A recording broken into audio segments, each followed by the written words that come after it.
Welcome to Work Comp Matters videos, where the experts come in and talk. On this show, applicant attorney in workers' compensation extraordinaire Michael Burgis is coming in this show to talk about how workers' compensation and employment law overlap and all of those intricacies. So Michael, welcome to the show, and go ahead and take it away.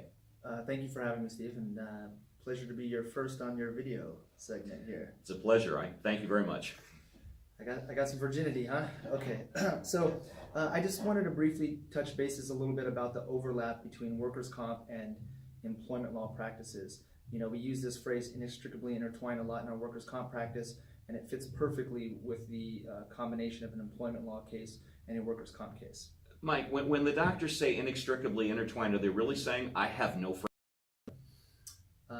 I take the position, well, it depends. Sometimes that is what they're saying because they're not sharp enough to understand this, but no. Hopefully what they mean is they are doing an analysis. They have to address both apportionment to non-industrial and industrial, but they also, of the industrial apportionment, they need to see if they can separate that amongst the dates of injury.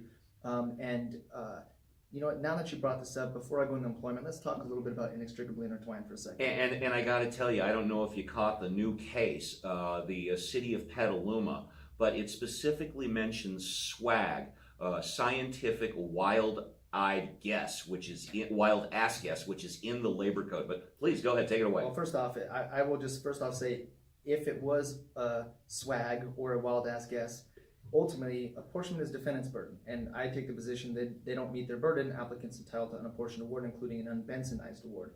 But you know, we mentioned a specific judge earlier, wondering if he's listening to this. We'll listen. The case is called Jerry DeLeva versus Northrop Grumman. Judge Pollack out of Van Nuys was the Honorable WCJ that issued this opinion. But it's a very important case, and I want to briefly talk about that.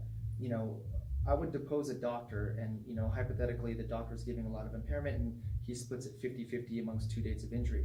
And the doctor's like, well Michael, why are you fighting me so hard on this Benson apportionment issue? I said it's all industrial. I don't think the doctors or a lot of people in the community truly understand the severe monetary impacts on Benson apportionment. So hypothetically, you got, you know, two 10% cases. Let's say that's roughly about $7,000 in PD. So if a doctor says you have 20% disability and it's on one date of injury, or if he says you have 20% disability, 50-50 split on two dates of injury, that's not one 20% award, it's two 10% awards. And that drastically reduces the monetary value. Now, when you start looking at extreme examples, look at a 100% case. As the viewers or listeners may or may not know, 0% disability to 99% ability is a relatively small amount of money per month or per week. And it's scheduled, it's a specific dollar amount. Yes. So 0% to 69%, it's a finite amount of money. Once those weeks of payments are paid out, that's it. Above 70 to 99%, the greater your disability is, the longer the duration of those payments, but then a life pension will kick in, which is still a pretty de minimis amount of money, adjusted with cost of living adjustment, but it's still de minimis.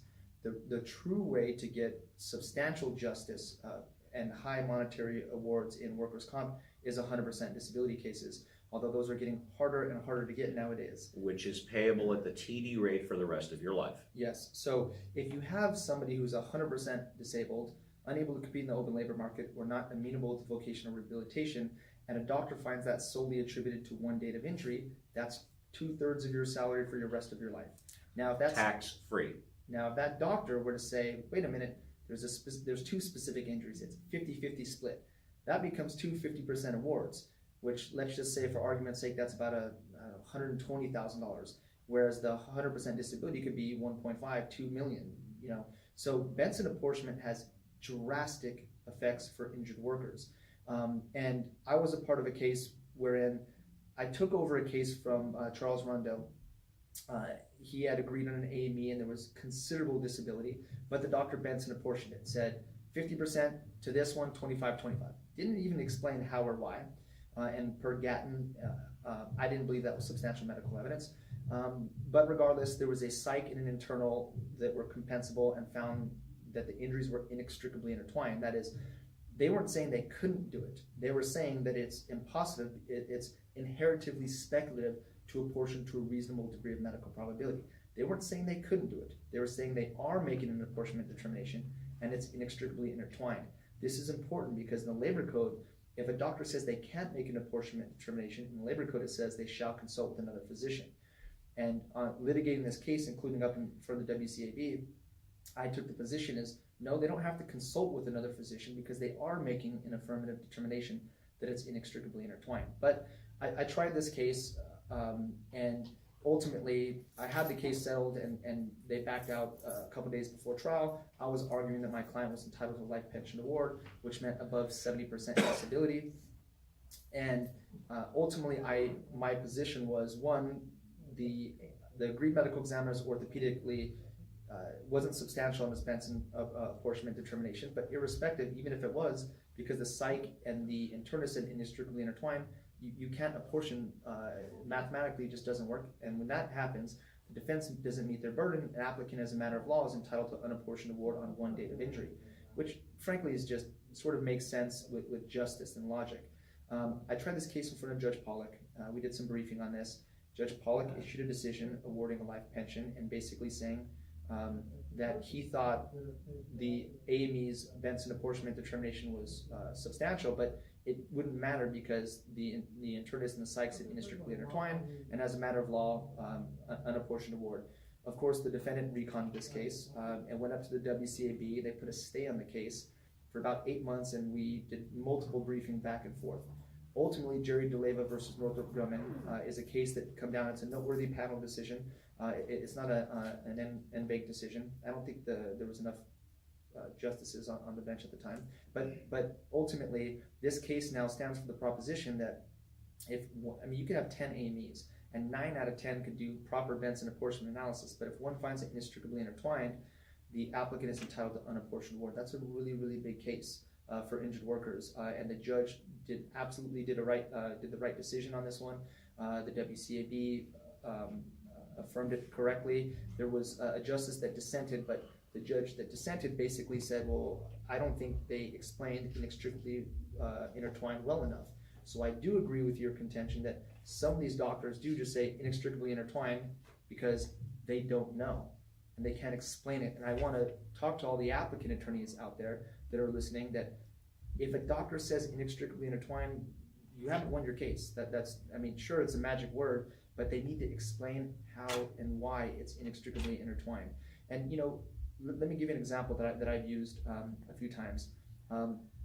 And the defense position in this case on the supplemental briefing to the WCAB was, hey, the psych is a compensable consequence of the ortho, so is the internal. So they should just flow in line from the orthopedic Benson apportionment.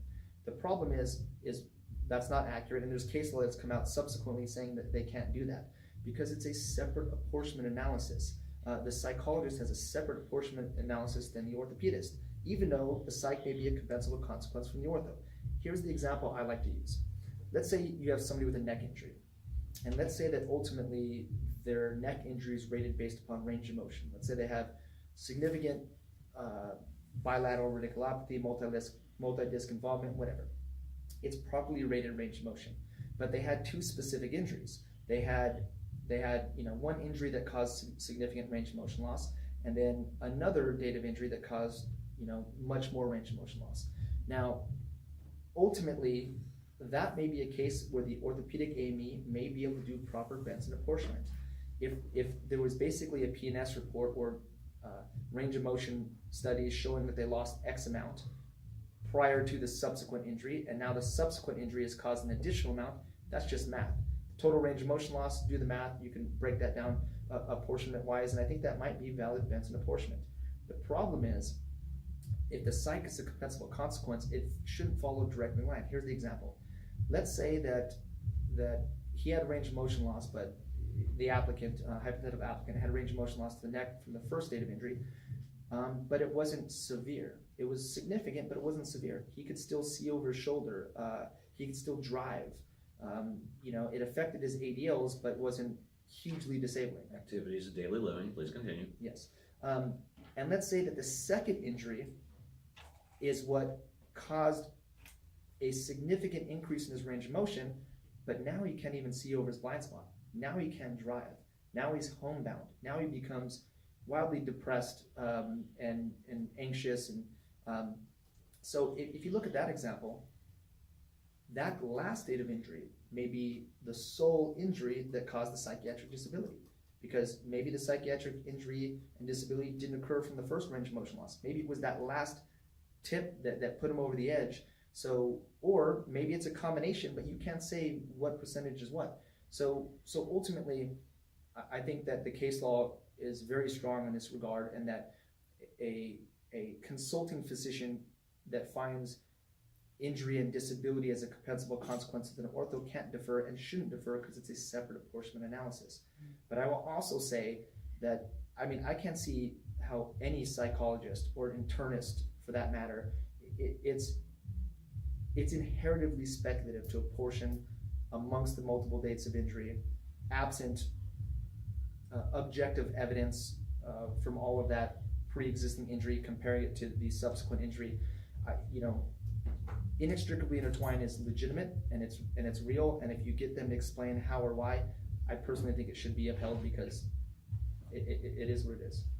You've been listening and watching my guest, applicant attorney Michael Burgis, on this episode of Work Comp Matters Videos. We've been talking about apportionment and inextricably intertwined and swag, special wild ass guesses.